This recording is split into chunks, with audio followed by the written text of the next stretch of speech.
Mesdames et messieurs, il est 15 h au Caire, c'est l'heure du journal en langue française sur la chaîne numéro 2 de la télévision égyptienne que j'ai le plaisir de vous accompagner pour le présenter. Et je commence tout de suite avec les principaux titres. Les ministres arabes des Affaires étrangères condamnent fermement toute proposition portant atteinte à la souveraineté et à l'intégrité territoriale des États arabes. Le 30e convoi d'aide humanitaire de Zed al-Izza entre au point de passage de Karm Salem au sud-est de la bande de Gaza.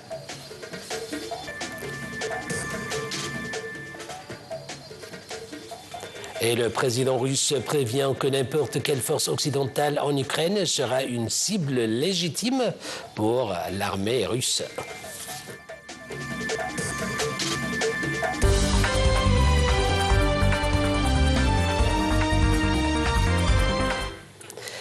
À la une de nos actualités, le ministre des Affaires étrangères, de l'Immigration et des Affaires des expatriés, Dr Badr Abdelati, a tenu une session de consultation politique avec son homologue chypriote, Konstantinos Kombos, dans le cadre de sa visite à Nicosie. Les discussions ont porté sur le renforcement des relations bilatérales dans divers domaines, notamment à la lumière de la prochaine présidence chypriote du Conseil de l'Union européenne en 2026. Dans ce contexte, Dr Abdelati a souligné l'importance de multiplier les échanges de visites et de renforcer la coopération économique, notamment à travers la création des conseils d'affaires communs et l'organisation régulière de forums économiques. Les deux ministres ont également abordé la coopération dans les domaines de l'éducation, de la recherche scientifique, du transport, du tourisme, ainsi que de l'énergie, en particulier le projet de liaison entre les gisements gaziers chypriotes et l'Égypte. Sur le plan régional, les ministres ont échangé leurs vues sur plusieurs dossiers, notamment la situation à Gaza. À cet égard, Dr Abdelati a salué la position chypriote en faveur de la cause palestinienne et a insisté sur la nécessité de mettre fin à l'agression israélienne, de permettre l'accès humanitaire et de rejeter toute tentative de déplacement forcé des Palestiniens. Les discussions ont également couvert les crises en Libye, en Syrie, au Liban et le Soudan, avec un accent mis sur le respect de la souveraineté nationale, le soutien au processus politique inclusif et la nécessité de mettre fin aux ingérences étrangères.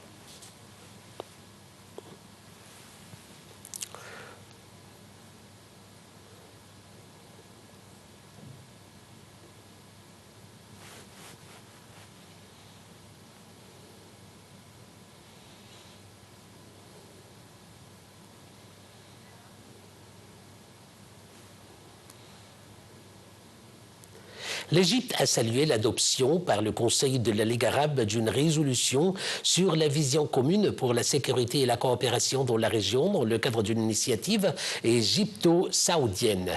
Les ministres arabes des Affaires étrangères avaient fermement condamné toute proposition portant atteinte à la souveraineté et à l'intégrité territoriale des États arabes, soulignant l'urgence de mettre fin à l'occupation israélienne des territoires arabes. Cette position a été exprimée dans une résolution intitulée « Vision commune pour la sécurité et la coopération dans la région » adoptée à l'issue de la 164e session ordinaire du Conseil de la Ligue des États arabes tenue au niveau ministériel.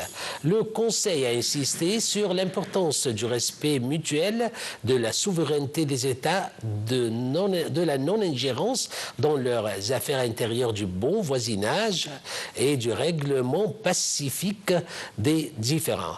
Il a réaffirmé la nécessité de parvenir à un règlement juste et global de la question palestinienne fondé sur la solution à deux États, l'initiative de paix arabe et les résolutions internationales pertinentes.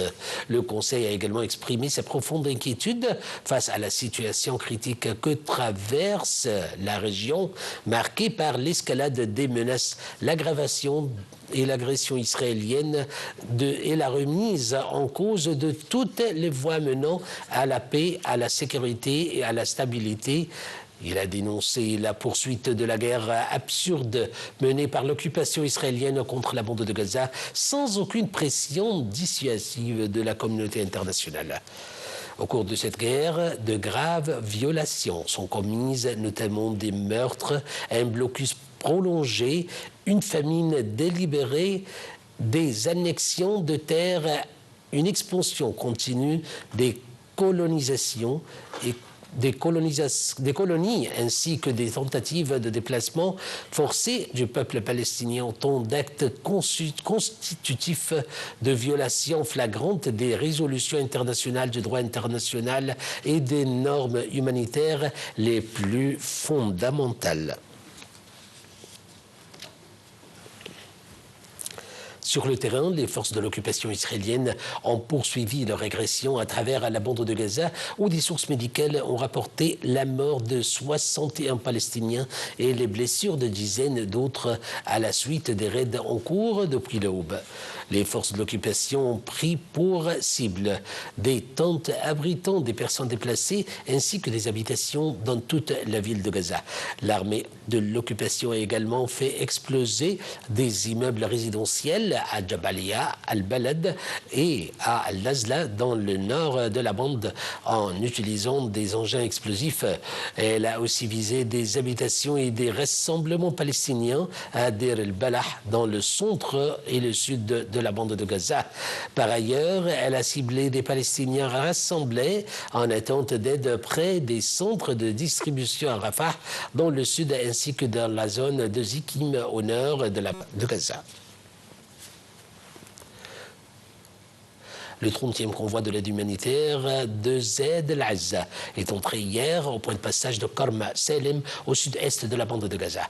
Le Croissant Rouge égyptien a annoncé que le convoi comprendrait des camions chargés d'environ 2750 tonnes d'aide humanitaire d'urgence transitant par le point de passage de Karm Salem dans le cadre de son rôle de coordinateur national de l'aide destinée à la bande de Gaza. Il a précisé que le convoi comprendrait environ 2400 tonnes de paniers alimentaires et de farine, ainsi que plus de 300 tonnes de fournitures médicales et de secours essentiels à la population de Gaza.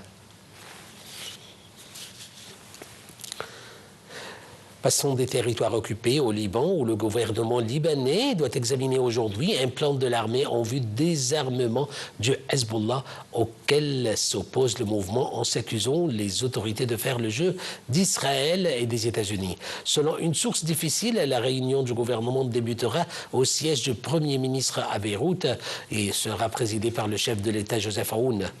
Les ministres chiites du Hezbollah et du mouvement Amal, son allié, devraient y assister. Ils s'étaient retirés en août de la dernière réunion du gouvernement en signe de protestation. Mercredi, le mouvement a réitéré son refus de désarmer. Et en Europe, le président russe Vladimir Poutine a prévenu que n'importe quelle force occidentale en Ukraine sera une cible légitime pour l'armée russe. Si des forces quelles que soient apparaissent sur place, surtout maintenant, au moment où les combats sont en cours, nous partirons du principe qu'elles seront des cibles légitimes pour l'armée russe. C'est ce qu'a déclaré Poutine lors d'un forum économique de l'Est à Vladivostok. Poutine a ajouté que si des décisions sont obtenues pour aboutir à la paix, à une paix durable, il ne voit tout simplement pas de sens à leur présence sur le territoire ukrainien. Appelons à ce que personne ne doute que la Russie respecte pleinement de futures garanties de sécurité pour l'Ukraine. 26 pays essentiellement européens se sont engagés hier à Paris à soutenir militairement l'Ukraine au sol, en mer ou dans les airs dans le cadre d'un futur cessez-le-feu, le Kremlin rejetant aujourd'hui catégoriquement toute garantie militaire occidentale à l'Ukraine. Plus de détails dans ce commentaire. Le président ukrainien Volodymyr Zelensky a dit avoir évoqué avec son homologue américain Donald Trump notamment l'adoption de nouvelles sanctions contre Moscou et la protection du ciel ukrainien contre les attaques russes au cours d'une conversation téléphonique. Lors du sommet de la coalition des volontaires co-dirigée par le président français Emmanuel Macron et le premier ministre britannique Keir Starmer, les 26 pays se sont formellement engagés à déployer comme force de réassurance des troupes en Ukraine ou à être présents sur le sol, en mer ou dans les airs, a déclaré le président français en conférence de presse. En vertu de ces plans, dont il a refusé de donner le détail et de préciser les contributions pays par pays, le jour où le conflit s'arrête, les garanties de sécurité se déploient, a-t-il expliqué, que ce soit via un cessez-le-feu, un armistice ou un traité de paix. Macron a assuré que l'Allemagne, l'Italie et la Pologne étaient des contributeurs importants parmi les 26. Ces 3 poids lourds européens avaient émis des réserves sur un engagement qui lie notamment à un filet de sécurité robuste de Washington. Le Kremlin a accusé aujourd'hui les Européens d'entraver le règlement du conflit en Ukraine au lendemain d'une réunion des soutiens européens de Kiev consacrée aux garanties de sécurité pour ces pays. À la clôture des travaux, Macron a aussi assuré que les Européens prendraient de nouvelles sanctions en lien avec les États-Unis si Moscou continuait de refuser la paix. Il a évoqué un travail conjoint avec Washington concernant aussi des mesures punitives contre les pays qui soutiennent l'économie russe ou aident la Russie à contourner les sanctions. Et à ce titre, la Chine a été évoquée, a-t-il ajouté, sans plus de précision. En Afghanistan, au moins 5 répliques en moyenne de magnitude 5 ont secoué le pays, faisant 10 nouveaux blessés, selon les responsables, alors que l'Est du pays est toujours paralysé par le séisme le plus meurtrier de son histoire récente. Les secousses ont été ressenties dans 8 provinces de l'Est du pays, dont celles de Nangarhar, Laghman et Kunar, les plus touchées par le tremblement de terre de dimanche soir. Dimanche, aux alentours de minuit, un séisme de magnitude 6 avait ravagé la province de Kunar, ainsi que des villages des 2 provinces voisines de Laghman et Nangarhar.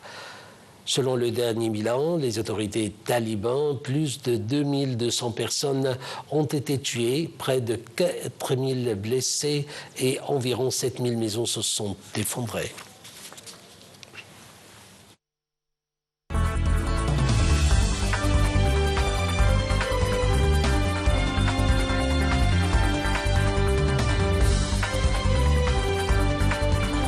Et passons à notre rubrique économie. Lors de l'ouverture du 2e jour du forum Africa Down Under à Perth, en Australie, le ministre du Pétrole et des Ressources minérales, Karim Badawi, a prononcé un discours dans lequel il a présenté les efforts de l'Égypte pour développer son secteur minier et en faire un pilier de croissance économique. Le ministre du Pétrole a mis à la lumière des réformes législatives et fiscales adoptées récemment pour créer un cadre compétitif et attractif pour les investisseurs internationaux, soulignant que l'objectif est de porter la contribution du secteur minier au PIB à 5,6 dans les prochaines années. Il a également salué la première participation égyptienne à cet événement, affirmant qu'elle marque le début d'une présence continue. Le déficit commercial des États-Unis s'est de nouveau creusé au mois de juillet sous l'effet d'une hausse notable des importations juste avant l'entrée en vigueur des droits de douane présentés improprement comme réciproque par le président américain Donald Trump. Au mois de juillet, la balance commerciale américaine des biens et services a vu son déficit progresser de 78,3 milliards de dollars selon les données publiées jeudi par le département du commerce, soit une hausse de 32,5% par rapport au mois de juin. Dans le détail, les importations ont progressé de 5,9%, alors que les exportations n'ont enregistré qu'une légère hausse de 0,3% sur la même période. Les chiffres mensuels sur l'emploi aux États-Unis feront l'objet d'une attention particulière aujourd'hui, le précédent rapport ayant été jugé bidonné et en son défaveur par le président Donald Trump qui a renvoyé la directrice du service statistique. Le mois dernier, la publication de ce rapport officiel avait créé 2 ondes de choc. Aujourd'hui, les analystes s'attendent à voir une légère hausse du chômage en août à 4,3% et moins de création d'emplois qu'à l'accoutumée, selon le consensus publié par MarketWatch. Ces événements pourraient achever de convaincre la Banque centrale des États-Unis de baisser ses taux pour soutenir l'économie à l'issue de sa prochaine réunion du 17 septembre.